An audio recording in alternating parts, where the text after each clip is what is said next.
거를 깨닫게 되기 때문이에요. 왜냐하면 특히 이제 이 본문은 이런 의미일 가능성이 상당히 높습니다. 주석을 했는데 그 결과가 설교인 거니까 본문을 겸손하게 대하는 것 같아요. 맞아요. 네. 그게 그러니까 결국 본문 앞에서 겸손함을 배우는 게 성서학이다.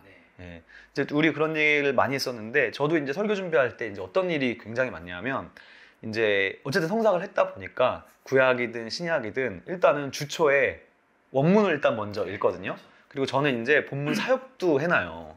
근데 본문 사역을 하다 보면 즉 이제 히브리어에서 본문을 내가 스스로 다시 번역하다 보면 요 의미를 결정하기가 어려울 때가 있어요. 그러니까 본문의 의미가 A로 갈 수도 있고 B로 갈 수도 있는 거예요. 그러니까 한글로만 읽으면 이걸 잘 모르는데 해석이 A로 갈 수도 있고 B로 갈 수도 있어. 근데 주석을 보니까 주석도 어떤 학자는 A로 가고 어떤 학자는 B로 가는 거예요. 그러니까 나 혼자만의 생각이 아닌 거예요. 그러면 이제 주중에 계속 고민을 하게 되는 거예요. 왜냐하면 내가 본문의 의미를 결정하고 그 다음에 설교문으로 나가야 되는데 내가 결정한 거에 따라서 설교문의 방향이 완전히 달라질 수가 있잖아요. 근데 이게 나 혼자 하는 거면 상관이 없는데 내 설교가 성도들한테 영향을 미친다고 생각하고 만약에 내가 성경 해석을 잘못하면 내 설교를 듣는 사람은 다 그 본문에 대해서 잘못된 해석을 듣게 되는 거잖아요. 그래서 고민을 할 때가 굉장히 많아요. 그럴 땐 2번 설교를 근데 이제 그런 때가 많죠. 특히 이제 토요일까지 딱 왔을 때 뻔한 말일 수도 있지만 기도를 하게 돼. 그쵸. 네. 성령이 있어야 기도를 하면서 왜냐면 내가 확신이 없기 때문에 기도를 하면서 이렇게 기도한 적도 있어요. 하나님 오늘은 이 의미로 가겠습니다. 너무 은혜로운데요? 성서학 전공하는 사람들의 얘기가 아닌 것 같아요. 네. 그래서 이제 이 의미로 가겠습니다. 어쨌든 간에 이제 본문에 대해서 겸손해지고 또 이 해석만이 항상 전부는 아닐 수 있다라는 거를 좀 깨닫게 되지 않나. 그게 또 성서학의 매력인 것 같아요. 본문이 하나로 결정되지 않고 다양한 의미가 있으니까. 그렇죠. 그래서 이제 구약학 전공하려면 이제 어떻게 되느냐 해서 이제 성서학 과목을 많이 들어라. 제가 이제 오랫동안 지켜본 결과 보통 2가지의 부류로 나눠지는 것 같아요. 사람들이. 그러니까 성경을 잘 안다고 생각하는 사람들 혹은 성경을 잘 해석하기 위해서 사람들이 취하는 방향이 2가지가 있어요. 첫 번째는 원어만파. 히브리어 헬라어만 신대원 내내 공부하는 거예요. 근데 그렇다고 해서 성경 해석을 잘할 수 있나요? 쉽지 않죠. 네, 쉽지 않죠. 네, 쉽지 않죠. 그 언어파들 저도 주위에 언어파들이 있어요. 언어파들이 있는데 그래서 되게 유용해요. 왜냐면은 제가 언어가 막히면 물어보면 되거든요. 근데 또 성경을 물어보면 생각보다 성경을 잘 몰라요. 네, 그래서 그런 파가 하나가 있고요. 또 한 파는 어떤 파냐면 성서학 서적들을 엄청 읽으면서 최신 학문이나 성서학에 대한 지식을 책을 통해서 막 쌓는 거예요. 근데 저는 성서학을 전공하려면 둘 다 해야 된다는 거죠. 둘 다 있어야 된다는 거죠. 그게 진짜 쉽지 않은 것 같아요. 그래서 이제 성서학파는 갈리거든요. 영어파, 독일어파 네, 이렇게 또 갈리고 그런데 근데 어쨌든 독일어파도 맞나요? 제 주변에 독일어파 별로 없어요. 독일어파가 그래서 이제 힘이 있죠. 별로 없기 때문에. 네. 그러니까 어떻게 보면 또 언어로 연결되는 것 같은데 그래서 히브리어 헬라어를 잘하는 것도 중요한데 맞아요. 정말 높은 단계로 올라가려면은 결국에 이제 영어와 제2외국어가 필요한 거죠. 불어까지 하면 좋고 예. 그러니까 그런 부분을 해야 더 높은 단계로 올라갈 수 있는 것 같고 왜냐면은 이제 그런 최신 학술 논문과 서적들은 결국 이제 외국어로 출판되기 때문에 내가 진짜 성서학의 뜻이 있고 정말 깊게 이 길을 가고 싶다 하면은 MDB 때부터 외국어 공부를 충실히 하는 것이 좋다. 네. 아유, 성서학 책도 읽어야지, 히브리어 헬라어도 공부해야지, 영어도 해야 되지. 쉽지 않네요. 그렇죠. 그러면서 또 목회적 감수성도 같이 갖고 있어요. 왜냐면은 성서학을 공부하다가 이 감수성을 잃어버리는 분들이 너무 많아요. 맞아요. 그래서 저는 그렇게 생각하는데 되게 그냥 무책임하게 말을 하는 사람이 많은 것 같아요. 그러니까 내가 이제 뭐 성경 좀 알고 되게 막 비평적으로 알고 막 이런 학자들이 있고 막 하니까 그러니까 어떻게 보면 이게 성경이 하나님의 말씀인데 그런 감수성이 없이 너무 그냥 쉽게 말을 하는 분들이 많은 것 같아요. 맞아요. 네, 그래서 또 뭐 물론 내가 뭐 목사 안 할 거다라면 상관은 없겠지만 사역하시는 분들이라면 그런 감수성을 또 같이 갖고 가는 게 저는 성경 읽다가 잘 좀 감수성이 떨어질 때 찬양을 많이 하거든. 기타도 치고 그런 감수성이 좀 살아납니다. 이거는 저희 장신대 신약학 교수님이 주신 조언이에요. 최재덕 교수님이라고 계신데 그분이 그랬거든요. 그분이 이제 전공이 역사적 예수인데 역사적 예술을 하다가 신학이 흔들릴 때 찬양을 한다고. 근데 제가 1학년 때 그 말 듣고 너무 감동받아서 저도 좀 그런 감수성이 생겼습니다. 그렇죠. 예. 맞아요. 은퇴하신 이제 신약학 최재덕 교수님, 제가 은퇴 심포지엄 할 때 제가 성서연구원 조교였어가지고 은퇴하는 그 심포지엄에 참여했고 또 저희 교회에도 한번 모셨었는데 재작년인가 한번 모셨었는데 저도 그 얘기가 굉장히 감동적이었어요. 은퇴하시면서 하신 말씀이 역사적 예술을 연구하면서 내 마음이 너무 차가워질 때 역사 비평적으로 하니까 차가워질 때 찬양을 불렀다. 그 말이 굉장히 저도 성서학 교수님이 또 평생을 학문을 해오셨는데 또 신약학에서 역사적 예술 분야는 또 굉장히 차갑잖아요. 그렇죠. 완전 차갑죠. 완전 차갑죠. 네. 근데 이제 그런 말씀이 저에게도 동의도 되고 나도 그래도 잘하고 있구나. 그런 생각도 좀 하게 됐던 것 같습니다.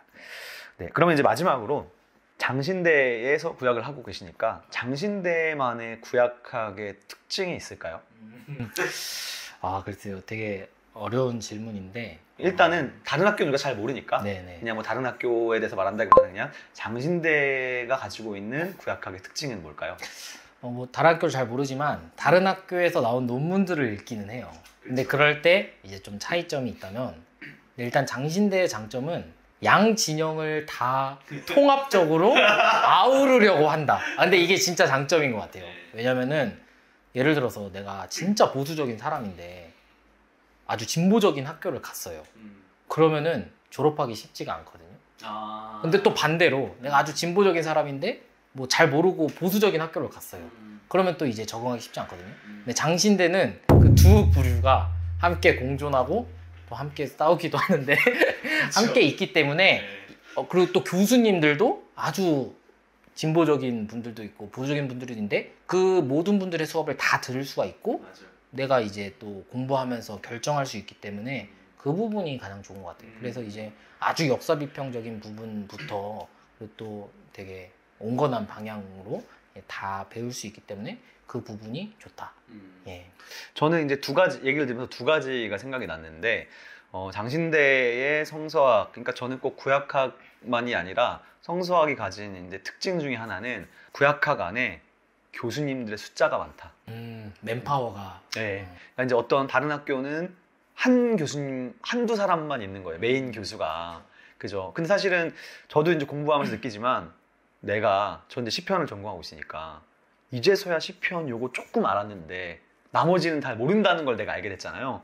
그러다 보니까 이게 나만 그렇지 않겠구나 라는 생각을 하게 된 거예요. 교수님들도 결국에는 물론 이제 연차에 따라 다르긴 하겠지만 당연히 초반에는 자기 전공한 분야 외에는 깊이 알기가 어렵잖아요.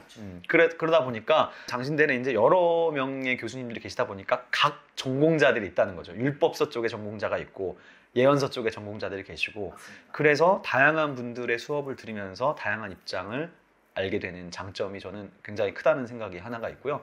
두 번째는 다른 학교도 그런지는 모르겠지만 수업이 단순하잖아요. 주석으로 이루어져 있죠. 다른 과목의 제목이 그쵸. 주석이에요. 예, 주석. 주석. 율법서, 예. 주석. 그쵸. 예, 예언서, 주석. 예. 그러니까 그게 이제 갖는 의미가 이제 있잖아요. 그러네요. 생각해보니까. 어쨌든 본문을 보고, 본문을 읽고, 또 내가 주석을 하는 거니까. 그렇죠. 본문 중심이라는 게, 그게 되게 장점인 것 같아요. 근데 이제 또 잘 모르시는 분들은 그럼 당연히 본문 중심이고 그러면은 뭐 딴 본문을 보냐 이렇게 말할 수도 있겠지만 성서학 안에도 많은 분과가 있거든요. 그렇죠.